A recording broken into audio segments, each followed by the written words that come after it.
welcome to the podcast, Carl. Thank you. Nice to see you. Yeah, likewise. So, it's good to get someone from the finance part of the business on. Yeah. So do you want to just explain a little bit about, what the role is, what you do at Next? Yeah, sure. So I head up the commercial finance team at Next. There's about 80 people in the team, and really what we're focusing on is trying to make sure that every part of the Next business is as profitable as it needs to be. Okay. So we will look at every store profitability, all of our websites across the entire country, across the entire world. We'll look to try and make sure that every P&L is making the right level of profit, and not making too much as well as too little, because we want to make sure that we're giving our customers the best prices for goods. Yeah, really important. But at the same time still making the right level of profit for the business. Yeah, really, really important. And you said there, so commercial finance. What other? Because finance is, I think it's a lot bigger than people realise, isn't it? Yeah, it is. I think you probably think of a finance team sometime as that team that sit on in that area that I never really go to, but it's not that, is it? Here? No, it's not. So we've got about 300 people in finance. That's big. Yeah, and it's grown massively over the last probably 2 or 3 years as we've taken more new things on and got more involved in things. So we've got the commercial finance team, as I said. We've got an operational finance team, so we're making sure that we are paying our invoices to suppliers and receiving money in from people who owe us money, as well as many other things, including some non-traditional finance stuff like purchasing. So any product that we are not selling but we need to buy in, like our bags, our carrier bags and hangers. So they're going out and buying all that sort of stuff. So that sits within that team. We then have a new business and logistics team. So they're looking after taking the stock from bringing it in from the supplier over the water into our warehouses and then managing it through all our logistics systems. As well as our new business team looks after everything to do with our new venture of Total Platform. Yeah. As well as any other new things that are coming up within Next. And then we've got our more traditional group accounting team, and they're the team that are dealing with all the VAT and the taxes side of things. They're managing all of our consolidation of P&Ls from all of our group companies to make sure we bring it all into one final Which number. has grown a lot. Which has grown massively. I mean, in the last 3 years, it's a whole new part to our business that, to be really honest, we're learning still. It's something brand new, and we're having to adapt and change our processes and our ways of working to bring those in as well. Yeah. So how long have you been at Next then? Or in this role? This role, so I've started back in this role just about 8 months ago. Okay. I've been back at Next. This is my second time round at Next. So welcome back. Welcome back. Yeah. There's a few of us who are like boomerangs who keep coming back. But, so I've been back here now for nearly 3 years. I had a spell of 14 years before that, and then a little break in the middle to go and try something a bit different. Yeah. But returned back to my roots, I suppose. And eight months in this role, in heading up that commercial finance part. Yeah. That's right. Enjoyed it so far, yeah? Yeah, it's great. I mean, look, there's always loads of challenges with taking on anything new. There's loads of challenges, but there's loads of opportunities, and adapting to all the new things that we're doing, whether that's selling wholesale product over to partners in the US or further afield. We're having to work out how we manage that and how we get the right numbers in the accounts at the end of the day and make sure it's profitable. Yeah, and is Next Finance is it quite an integral part of the business overall? Is it, to use the phrase, does it have an important seat at the table, or is it just kind of brought in at a later stage? Or you know what? Do you know what I mean? I know exactly what you mean. We like to think so. Yes, I think if you ask a lot of people around this business, I think they would see finance as being central to or part of that decision-making process. We like to think we get a seat at the table on anything, whether that's looking at new opportunities, whether it's investigating problems. Sometimes things go wrong and we have to work out how we solve it. And we tend to try and be involved in all of that. And we lend our thoughts and our advice and our visuals of what we're seeing in the numbers to help aid some of those decision making. So I certainly think that finance is really important. We're not that traditional bean counter type approach. We don't just sit quietly in a corner of the building and come up with a set of accounts. We are very much part of the business. We're out talking to people all the time and really trying to really trying to make sure that what we're all doing as a collective unit is driving the business forward. Yeah, it's really important you said that last bit there, because don't you think that's just kind of a reflection of what the brand is as a whole? Like, there's so many industries and different skills and experts at Next, even on the Enderby campus, loads, isn't it? Because you worked massive. In marketing, did you say? Yeah, it appeared in there. So, I think it's the collaboration amongst the entire company that really has given Next the strength that it has. Yeah. We don't have people just off doing their own thing and not consulting others, and not bringing in different opinions and viewpoints. It's very much we're in it all together. Yeah. And that's do you know what? That's what I love about Next.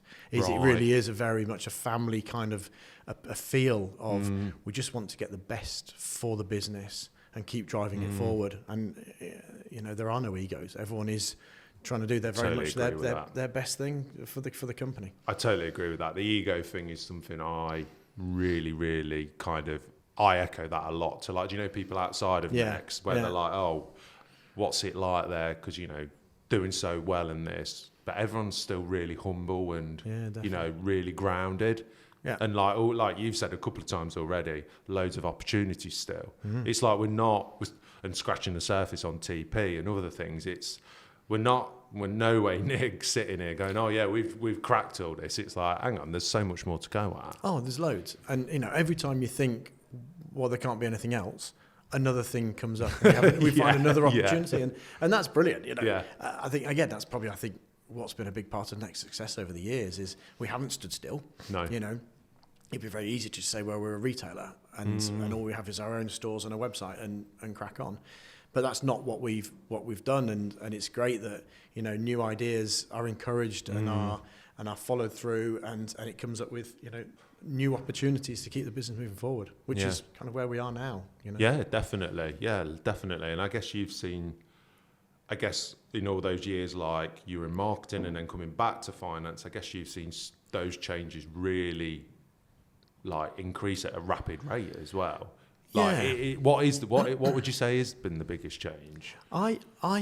It's really interesting. I think the thing that hasn't changed is the personality of the business. We're a really big business, and it still feels a bit like a family-run business. Yeah. It definitely feels like it is encouraged to work together and find new opportunities. And I love that. Yeah. I think what's changed is the sheer scale of what we do. Yeah. Totally agree. And with scale comes lots more people, and it's definitely grown significantly. I think probably it's really exploded probably in the last 5 to 10 years. Yeah. Which is fantastic to see. I think probably the biggest challenge of that is trying to make sure that we stay on top of everything that we're doing and making sure it's all working as it should be. So some of the work that we have to do can be quite manual sometimes. Because it's a whole brand new approach to things, and we have to try and work out how we then shoehorn that into some of the processes we have in the old world. So we're constantly trying to evolve our systems and keep up to date and keep moving with the changes that the business is going through. And is that something quite prevalent in finance at the moment in terms of modernising and moving the finance systems forward? Is that a big thing at the moment? It is. If I go back, when I started here first time round was 20 years ago, and we put in our current accounting system the year I started. Right. And 20 years down the line, we're just about to go through the same process again. So we've started a big modernisation project in finance. And I think, when you step back and you look at what we've done and what we've been able to achieve over that 20 years, it's fantastic. But there's lots of manual processes that we've had to add in along the way to deal with some of the complexities that's come up. Right. So the new finance modernisation project that we're on with now, in the next 18 to 24 months, will deliver a much more efficient way of working, much better systems, much greater controls, and actually will take away some of that manual stuff that we're asking people to do. And you know what? That would mean that people can then start using their brains. Yeah. Rather than their brawn. Big time. Which then more ideas, more opportunities, more growth, more expansion. Yeah. So I think that will make a huge difference, certainly within our finance team, and like you say, be able to give us that bandwidth to support the new ideas and keep moving things forward. And you mentioned there earlier at the start, it's a very collaborative approach. Have you got an example kind of in the business where you can think of how that works? Would that be even with like product teams and tech teams and stuff like that then as well? Yeah, I think we work closely with a lot of different teams. So, anytime we're looking at a new opportunity for a product range that is completely brand new, we will get involved in trying to cost up what we think the profit of that range would look like. And that then in turn goes back and drives the pricing decisions for the product. So again, trying to make sure that we set the right prices for our customers. We want to keep them as tight as we can. We don't want to be profiteering, if you like, from overcharging. We want to make the most appropriate profit. So we'll work with the product teams on looking at that. The tech teams we're involved with all the time to understand all the projects that we're running. How much is the project going to cost? Is it going to give us enough value to warrant doing the project? Because sometimes it's not the right thing to do. And what determines value? Is that cost saving or cost? What is? It can be a combination of anything. So it could be cost savings, or it could be unlocking sales opportunities. Some of them are just you have to do them. Some projects, regulation says you've got to do it. Yeah. So we do it, and they have the highest level of importance. But when we start looking at enhancing or developing a new system, it's what sales is that going to unlock? Yeah. Or what costs are we going to be able to take out of the business because we're not having to do something in a manual way or whatever it might be. So really complex then. Yeah. You know what? There's loads of different facets to it, and but that is, that's what I love as the challenge of being within that commercial team and actually being across the whole finance team. It's being able to deal with the complexity of the business and really trying to understand, boil it right down to the basics. What does it really mean without getting lost in the detail? And then you can build back up from there. It's like starting with that end in mind, isn't it? Approach. It's going, right, what do we actually want to get out of this, or where are we going, or what's the purpose of it, and then working backwards. Yeah, definitely. And I see that a lot as well in every area, which is good. Yeah. But interesting, you don't always end up the place you thought you were going to start. No, you don't. Which I think is a great journey to go on. You think that you're going to land here, and by doing all that bit of work, you end up coming in with something very different. You see that a lot in some of the systems design.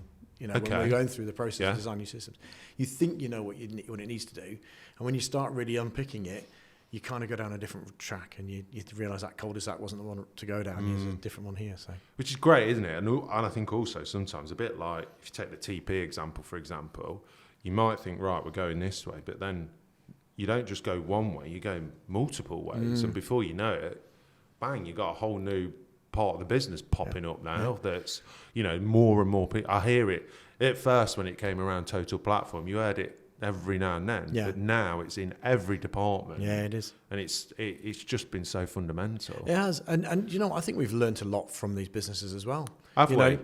So I think the work that we're doing now to start wholesaling some of our products, sometimes next product, sometimes the product we make on license for other brands, we would never have thought about doing that. Okay. And I don't think until we actually started talking to our TP partners who all wholesale their product. Got you. And then you go, well, actually, hang on a minute. There are opportunities out there where we, if you take some America's a really difficult market to break into. You can put a website there and take a bit of money, but it's such a big market and so well established. As a small, non-known player to go in, it's really hard to build a business. And would cost a lot of money. You think about the awareness you'd have to do just to... And we've seen companies try, fail and go bust because of doing because a lot of that. So, and we've never done that. We don't have these big flagship stores in New York City and all that sort of thing. So then you come at it a different way and you say, well, actually, are there players out there that we could sell our product to who could then go and have already got a great customer base? Yeah. And actually we can work with them to bring next to the country. So, and I think that's where a lot of our TP partners, take Reese, for example, have got a great American business because this is what they do. And we've learned that actually there are opportunities for Next to do that as well. Right. So it's both ways, not just not just us doing it here in the UK. Because that's the thing, isn't it? We're so established now in the UK.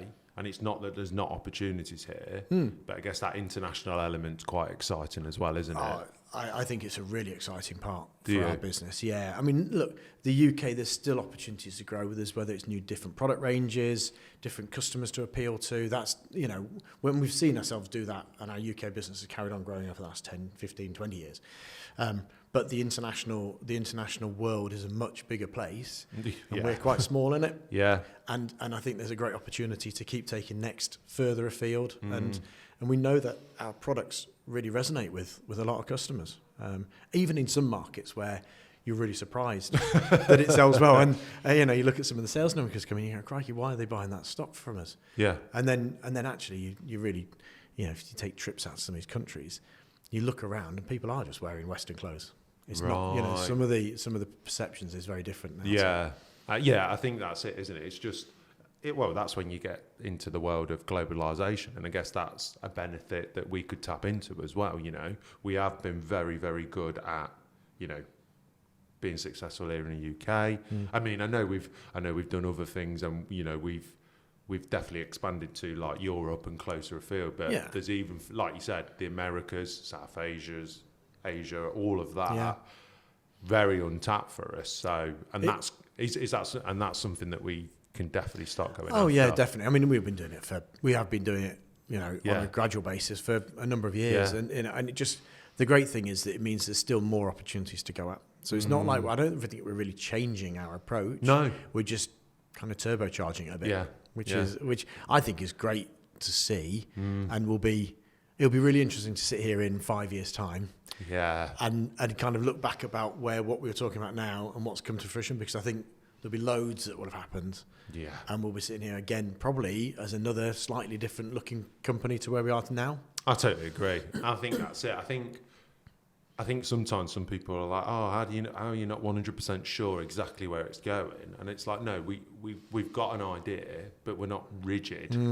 Like we were talking earlier, sometimes you might think we're going to go there, but if an opportunity presents itself that's far more profitable or better for the brand, or, whatever, we won't just go, well, we said we're going to do that. Yeah. And I think that's exciting, isn't it? I think that's one of our biggest strengths. Yeah, I do. To be honest with you, you could be really fixated on one particular approach, and it might actually be the wrong approach. You just don't know about it. If you're so wedded to that, you will miss out on the opportunity that appears over here because you're so fixated. And there's something that we are really good at doing, is pivoting our approach, or even doing both of them at the same time. Yeah, it might be. It might actually both be the right thing to do. Yeah. And we don't. I think the other thing that we're very good at is not waiting for the absolute perfect finished solution before we go live with something. And it creates problems along the way. But what it does mean is we're able to get out to market really quickly with new ideas, new opportunities, test them quickly, fail fast. Or succeed fast as well. And some departments, and we know in finance we have to do this quite a bit, you kind of pick up the pieces. Right. But actually that's not a bad thing, and it's not really a negative. It's a real positive part to what we do as a business, that we can push on with great new ideas. We'll worry about how we manage it, and we have to do it really manually for a short period of time. And as soon as we see that it's something that's going to carry on, then we go and solutionize it and sort it all out and go back and sort it. So, I love the fact that we're not slow to react. No, we'll move quickly. No, we're really not. And I think as well, like there, just to add to that, it's when we do see an idea and it does work, we really go there, don't we? As a collective, like you say, it's really prominent. Be that kind of sort of ethos and mentality, what kind of, if someone was thinking about like applying for Next or coming to Next, kind of what would you say to them in terms of what's the best way to tackle that, or kind of what kind of things could they expect, especially in finance in particular? What do you think? I think you've got to keep an open mind, right? All the time. It's a bit of a cliche, but no day is ever the same. Yeah, and it genuinely isn't. Yeah. One day you could be looking at a new opportunity on a Australian website, and then next all of a sudden you're being pulled onto something completely different because there's that next one that's popped up, and we need to react and look at that one. And I think the open mind piece means we don't want people just to come in and live with what we've got. We're always looking for how can we improve and how we can change what we're doing. And what would be the worst thing would be to do is just to come in and kind of carry on with the status quo. Right. Everyone has got a great opportunity to come in and change what we do. As long as we still get brilliant output, we still get the right information coming out of it. If you can get there in a more efficient, better, more intelligent way, well, that's what we want. Yeah. I think anyone who's looking to come into Next, I think be prepared for a fast-paced environment. Yeah. It is fast-paced. 100%. I mean, you know it yourself. 100%. It is non-stop. Yeah. But it never feels like it's non-stop. No. Do you know what I mean? No. You get to the end of the week and you look back and go, wow, I've done loads. It is more a sense of achievement. Yeah. I agree. It's not oh God, that week was so tough or challenging. It's like, I achieved all that this week. Yeah. Yeah. You always look back and I was pretty much always look back and say it's been a positive experience. There are some bumps along the way, obviously. Always. But you always feel like you've done something and added some value. And I think that's one thing that being here in Next, you do always feel like you're adding value. Yeah, and as people as well, I feel like you need that, because if you've not got that purpose, you then do go into that mindset, like you said, what we don't want of I'll just come in, do my job, that's it, and getting a bit stale, don't you? Yeah. Where I don't. Yeah, the pace is something I hear a lot from new people, but it's almost like you go through that pace and it shapes you, and then you kind of start realising what your capabilities are. Yeah, definitely. And then you evolve as a person as well, and then you start taking on more, and being able to do things that you maybe thought, I wouldn't be able to cope with that before. I think that's a really good point, Matt, actually. You learn a lot, and because you are pushed to do more in a positive way. Yeah. Not like, here's a load of work. No. Yeah. It draws people out of maybe their shell or the shadow they were sitting in behind. And I think something that Simon spoke about in his year-end presentation was around looking at all of our teams and who isn't quite ready for the next level, but actually promoting them to a new role is often better than trying to find that perfect candidate from outside. Yeah. Because they know Next. Yeah. And actually, a lot of the time, people who are given more responsibility flourish. As long as they've got the support, the people around them to make sure that what they're doing is right. It's amazing to see how well some people can really rise to the task and go. And people you thought it might be 5 years before you get to a certain level. All of a sudden, you're given that responsibility. You think, oh, crikey, it's only like a couple of years, and you're going to be knocking on the door. So I think that's something that we are really trying to adopt in finance is. Ideally, we're recruiting and bringing people through the ranks rather than having to bring in at a more senior manager level.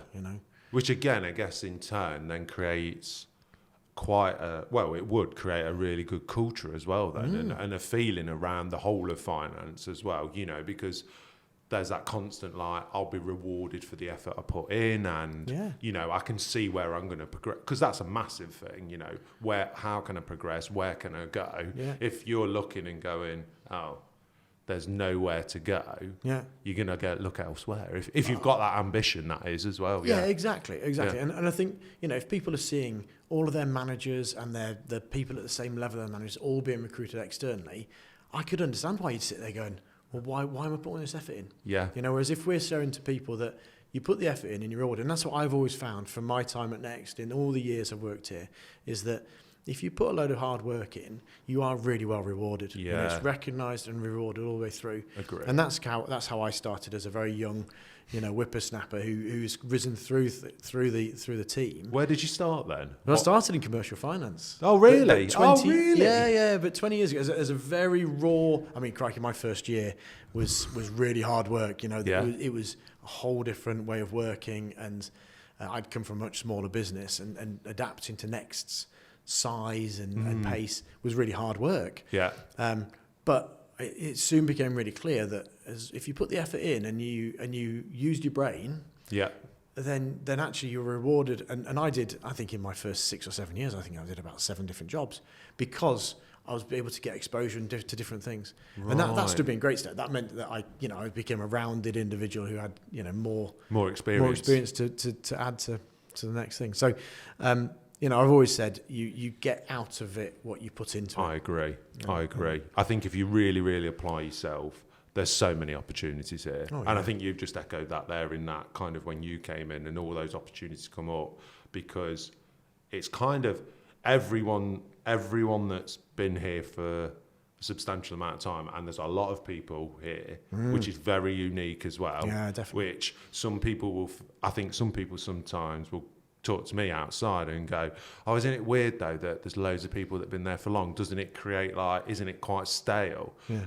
But I think it's the opposite, whereby actually every single one of those people that's been here a while have all still got that drive and ambition and the need to look for opportunities collectively.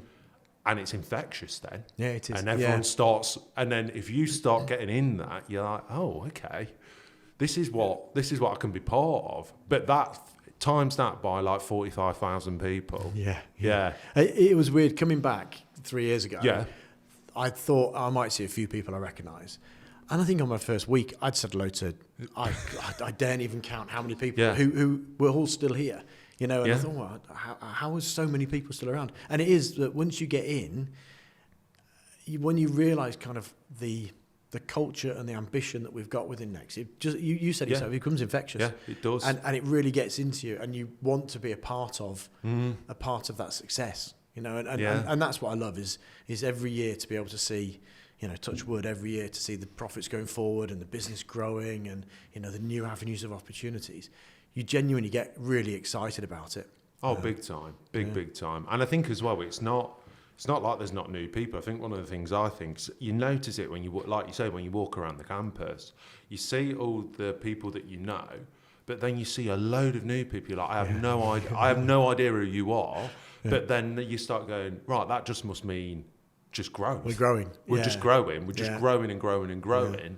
Yeah.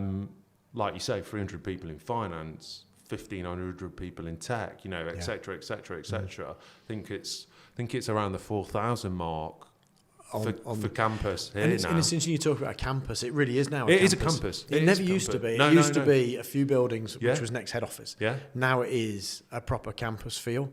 And the place is huge. It is huge. And, and just keeps growing.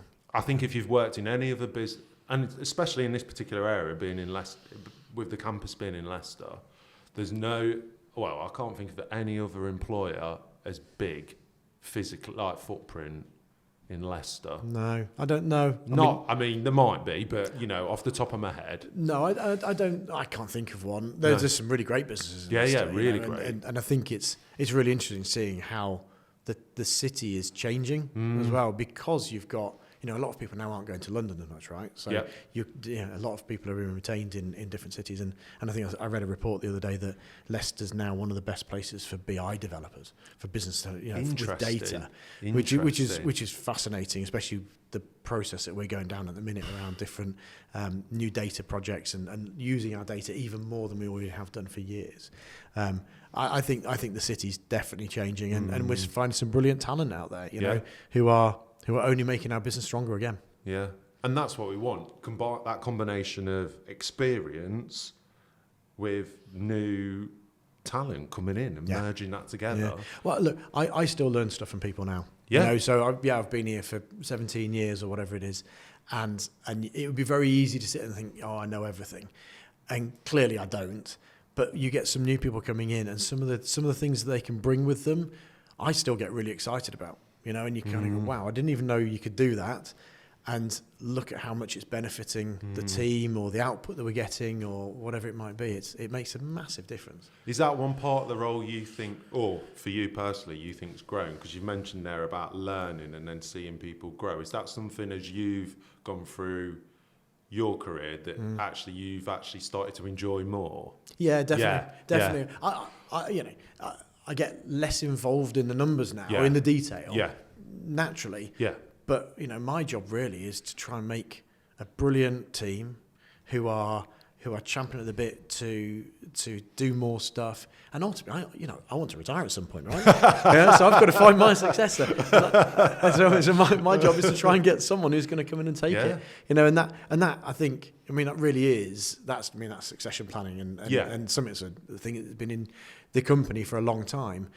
But I'm really passionate about saying, I want to see a brilliant apprentice that we've brought in at 17 years old, who in 5 years' time should be really pushing for that, a manager type role. Yeah. And I'd be really proud of that. Yeah. And if I kind of see that as that's as much as a success for me as Next making, 900 plus million pounds profit. Which is great as well. Which is great and scary.